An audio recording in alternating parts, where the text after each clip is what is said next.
അമേരിക്കയിലെ അലാസ്കയിൽ ഭൂചലനം എന്ന വാർത്ത വരുന്നു. 7.3 തീവ്രത രേഖപ്പെടുത്തിയ ഭൂചലനമാണ് ഉണ്ടായത്. ഭൂചലനത്തെ തുടർന്ന് സുനാമി മുന്നറിയിപ്പ് നൽകിയിട്ടുണ്ട്. മധു കൊട്ടാരക്കര ചേരുന്നുണ്ട് ന്യൂജേഴ്സിയിൽ നിന്ന് വിവരങ്ങളുമായി.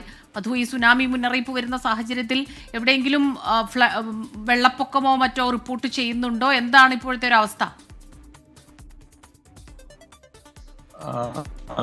സ്മിത, ഉന്മേഷ്, ഈ സുനാമി മുന്നറിയിപ്പ് ഇപ്പോൾ റദ്ദാക്കിയിരിക്കുകയാണ്. അലാസ്കയിൽ നേരത്തെ ഉന്മേഷ് സൂചിപ്പിച്ചതുപോലെ 7.3 തീവ്രത ആയിരുന്നു ആ സ്കെയിലിൽ രേഖപ്പെടുത്തിയിരുന്നത്.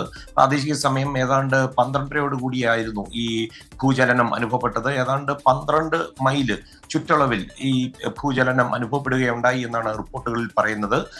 സുനാമി മുന്നറിയിപ്പ് ആദ്യം US ജിയോളജിക്കൽ ഡിപ്പാർട്ട്മെന്റ് ആണ് നൽകിയത്. പിന്നീടാണ് അല്പസമയം മുമ്പ് ഇത് റദ്ദാക്കിയിരിക്കുന്നത്. ഈ മുന്നറിയിപ്പ് വന്നതിനെ തുടർന്ന് ധാരാളം പേരെ അവിടെ നിന്ന് ഒഴിപ്പിച്ചു തുടങ്ങിയിട്ടുണ്ടായിരുന്നു. ഉയർന്ന സ്ഥലങ്ങളിലെ